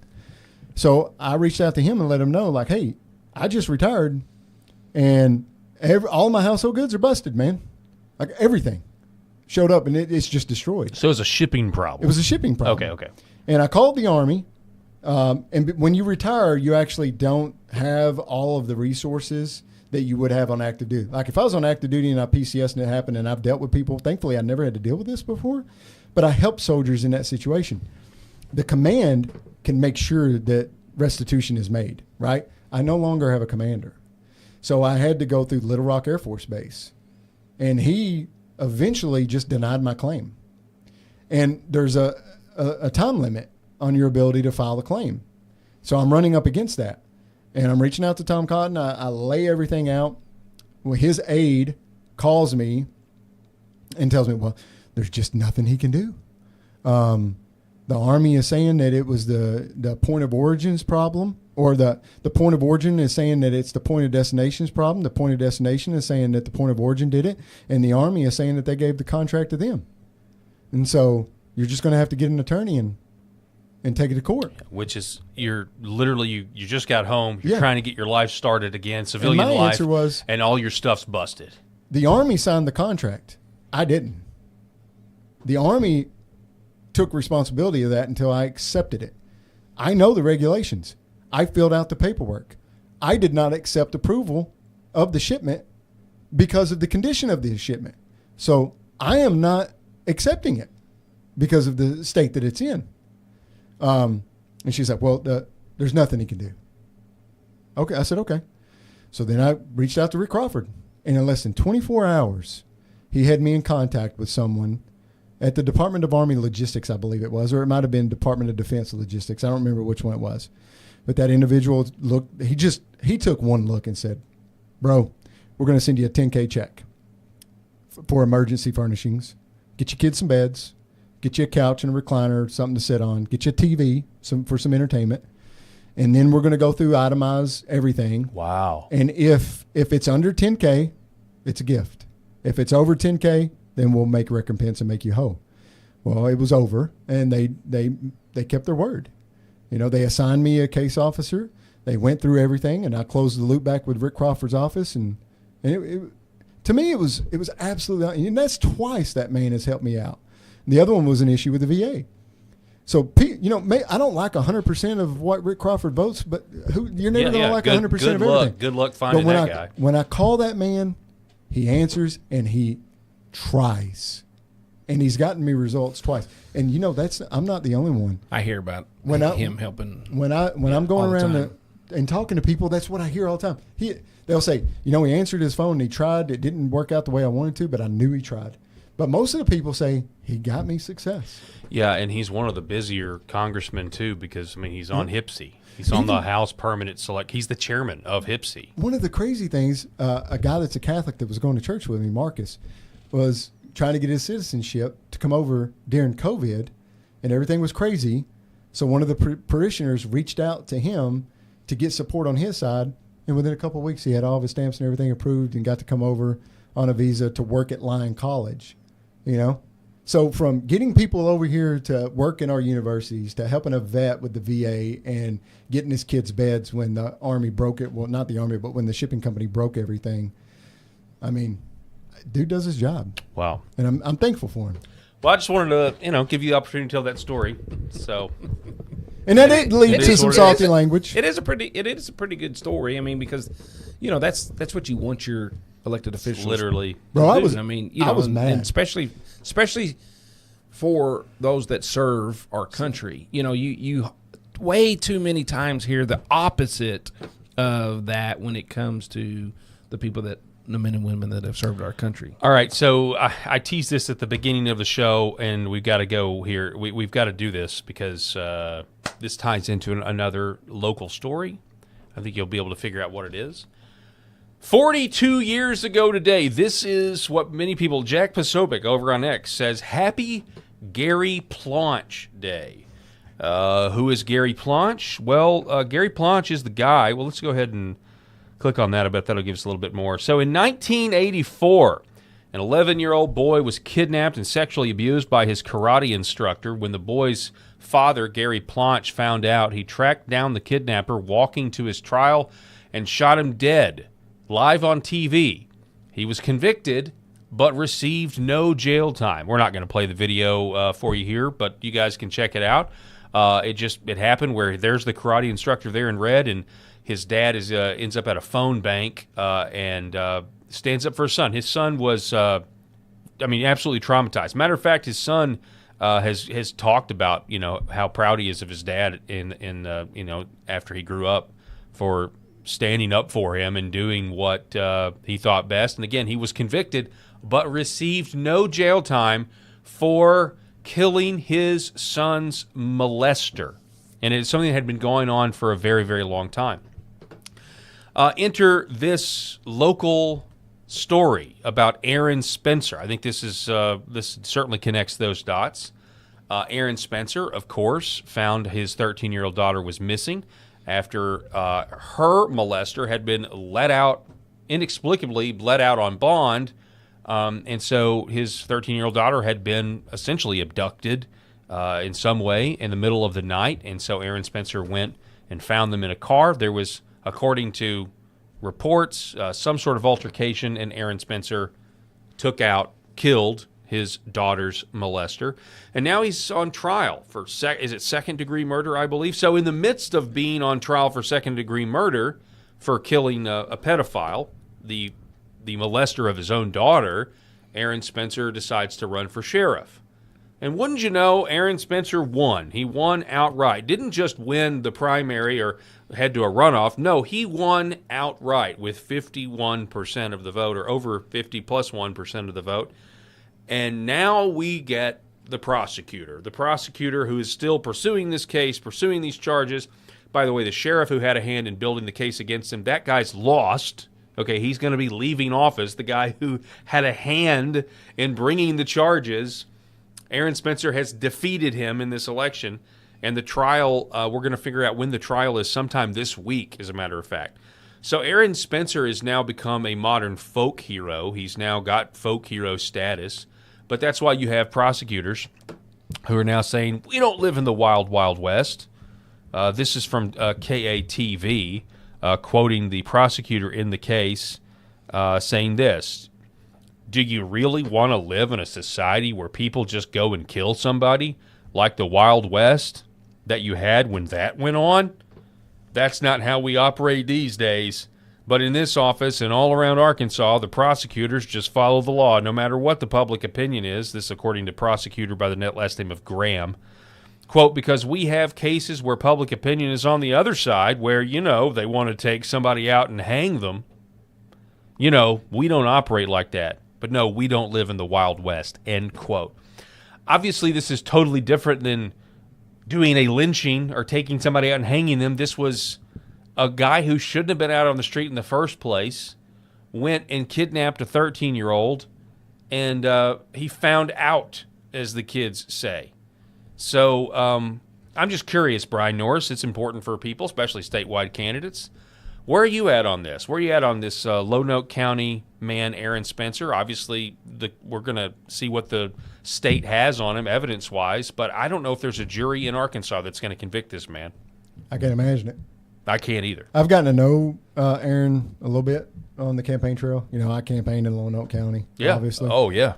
So I got to listen to him speak a little bit. Went to his kickoff event. Got to know him. It just seems like a straight up honest dude. It's a terrible event that happened. Man, I do the same thing. You want to know why he didn't shoot him 17 times? Mm-hmm. Because he didn't have 17 bullets. That's exactly right. I can't imagine I would do anything. Well, I think what people got to understand is, man, you got to put yourself in that situation. Well, exactly right. In order to make any kind of a determination on what you would or would not do. Now, don't get me wrong. I mean, I know some really wimpy, mousy men that probably wouldn't do anything. But I know a lot of people that probably would have torn limb to limb. It would have been worse. And that scene in The Patriot with the hatchets. Yeah. That's me. I mean, matter of fact, I honestly, as a parent of a daughter, as a father of a daughter, I honestly sometimes that would never want anything like that to happen, obviously, but the pent up rage is just there. It's constantly being stored in case and I check on it every now and then. How are you, Rage? Are you there in case I need you? Oh, it's there. Well, I mean, it's there. I'm a dad of 6 girls, and I couldn't imagine. And, we've had situations where somebody just hurt my daughter, and it wasn't even like a big deal. They just hurt her. And, it took everything I had, even like on the soccer field, it's like, when they were playing co-ed and people got to understand that in the midst of everything, this is a dad that was incredibly concerned about his daughter and found him with a doggone, pedophile. And, yep. And it's one of those situations that you don't want to ever find yourself in or find anybody else in or any friends or other family. And, this guy did something that, I'm sure at the time, I mean, I don't know what the defense will be, but, whatever that is, that's like in the moment where you just don't have control of whatever because of the circumstances. We it's a bad have situation. the God-given right situation. to defend ourselves and our family members. Yeah, and I think that pedophiles is we're seeing some areas that the punishment is getting worse, and then we continue to see in other areas where it's like I don't even know. In some areas, it's like just above theft. It drives me freaking crazy. Well, and at some point in time, we've got to realize. I mean, the percentage of rehabilitation in that realm is pretty low. Honestly, it's a good time to talk about the slippery slope and how.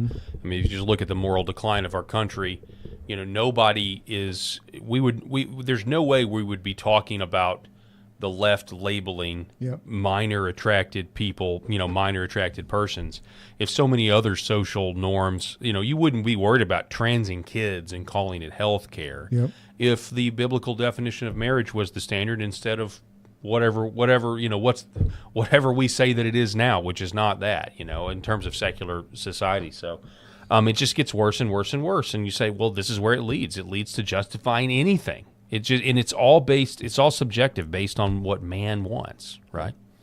Yeah. Well, I mean, I think this is a story it's going to be interesting. I mean, you never know, and you think you would predict what's going to happen, but this story may be something that it's surprising that it's not more national news, and I think once the verdict comes out, it probably will be even more again and circle back around. Well, yeah, and like I said, it's folk hero status. Wasn't there a whole lot of stuff happening, too, in that with, like, the judge, the prosecutor? Yes. I mean, it's great that you bring that up. The more that they just started digging into this, the more it was like, what in the world is going on in Lonoke County? Right. So the judge in the case, she put a gag order out.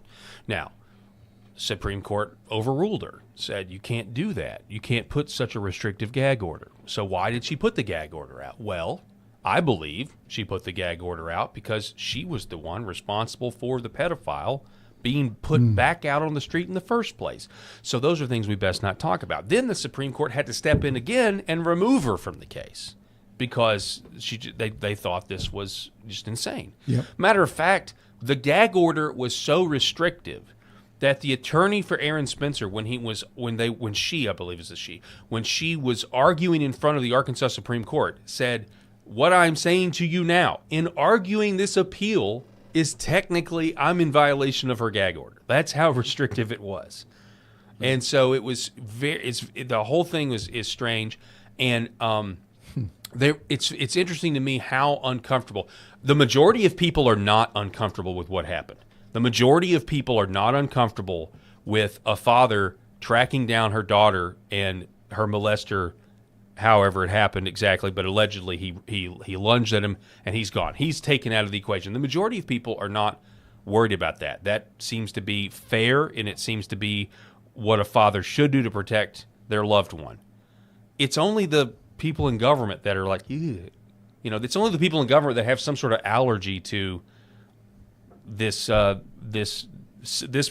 type of self-defense, and I don't know why. I really don't know, other than they don't want all of us getting the idea that we can govern ourselves in that way if it's a justified shooting. I mean, this isn't rocket science. Why all of this? Why second-degree murder charges? For a father that, and you really do think about the whole A Time to Kill. Samuel L. Jackson. Yes, they deserve to die. You do kind of have that. It's one of these situations. And guess what? The jury didn't convict him in that fictional the story. The government believes in justified murder. They sure do. That's what happens when we go to war. That's right. War is politics, and that's what people have lost the understanding of that. War is politics when conversations stop. It is a political arm of the government to influence and ingest their will as they see fit in the best interests of the nation. That's what war is. It's a political arm to achieve an end state. And, my opponent, during one of his press conferences, proclaimed that it was time for us to go to war against the opposition politically. And he said political war. But I hope that he would listen to what I just said and realize what war is actually. And when it comes to the internal politics of our state, we don't need to be using that word ever against any demographic because of what the reality of that means. Don't put it out there. You can agree to disagree. You can take your case to the town square, plead your case, win your side of the argument. So, but it's not war. well, yeah, because you've actually experienced the real thing. So, Yeah, I mean, that's what it is. Words mean things. well, on that, brought it up. Like, I think the people of Arkansas would love to know, what are your thoughts on the war in Iran? That's going on now. I mean, you talked about your definition. Certainly, conversations stopped, and and now here we are. But you're somebody that served overseas. I know it's kind of different depending on what demographic in the Republican Party you survey. I'm 41. It seems like people my age and younger that have kind of lived with this Middle Eastern. Yeah. It seems like this is always the thing that has to happen. But what are your thoughts on it as somebody who served over there? Well, first and foremost, my brothers in arms, and I have friends that are over there right now. In fact, the night of my watch party, I don't know if I invited you. I'm sorry if I didn't, but I should have. No, I believe you did. But I couldn't make it. My Sorry. last commander actually came over for it, and we have mutual friends that are over there, and he was filling me in on some of the stuff that he's hearing, what he could, of course. He's a man of honor and wouldn't break anything that he couldn't break. But I'm very concerned for them, and I'm praying for them. Amen. I know what they're going through. I know what the families are going through, and that's probably the hardest part. But geopolitically, internationally, strategically, I'm concerned, man. Like, I don't know the state of everything. Like, how many munitions do we have left? Can we still do what we need to do on the world stage with the expenditure of... We're buying munitions back from Ukraine, according to some report that we gave them. I mean, that's the only concern I have is the geopolitical... It's the collapse of the empire syndrome. How did Rome fall? Because it overextended itself and couldn't supply its outposts. And then it just fell in on top of itself until the end, when the barbarians were at the gates, right? How did the British Empire collapse? It's because they overextended themselves and they financially couldn't keep up with it, and they couldn't supply their military around the world to do the things they needed to do anymore. Just there was no more juice to get from squeezing. I'm concerned that could be an eventuality for us, because no matter what you think about it right now, we are in an empire-like state. We're global. We're in Japan. We're in Korea. We're in the Middle East. We're in Australia. We're in South America. We're everywhere. That is a form of empire. We're influencing our will across the globe. And yeah, we ensure fair trade and we ensure safety and we ensure a lot of stuff, but it comes with a cost. And that cost is the ability to inflict damage on your opponent if necessary. Yeah. Right? Because war's politics. And if the conversations at the table and at the diplomatic arenas fail, we've got that to rely on. What if we don't have the necessary armament to do that?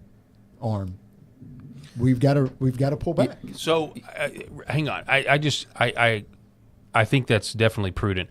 What I would say is, somebody who was just like, one of the main reasons I voted for President Trump 3 times is because it's because I was like, out of everybody, he's got that. Like, obviously I wasn't voting for Nikki Haley. Why? Because I would have liked to have had a break too. Yeah, obviously I didn't vote for Nikki Haley because if you voted for Nikki Haley, you knew you knew some version of this was going to happen. So, but now that it's happened, it's really kind of a moot point in terms of it has happened. Yeah. And so the prayer is that the objectives are accomplished, that our troops are safe, and that maybe that when Trump said last week this is going to be a short incursion, I pray that that's the case. I hope it's the case, but I kind of put yourself, the enemy always gets a vote, right? And then look at what the enemy can do and what they can't do.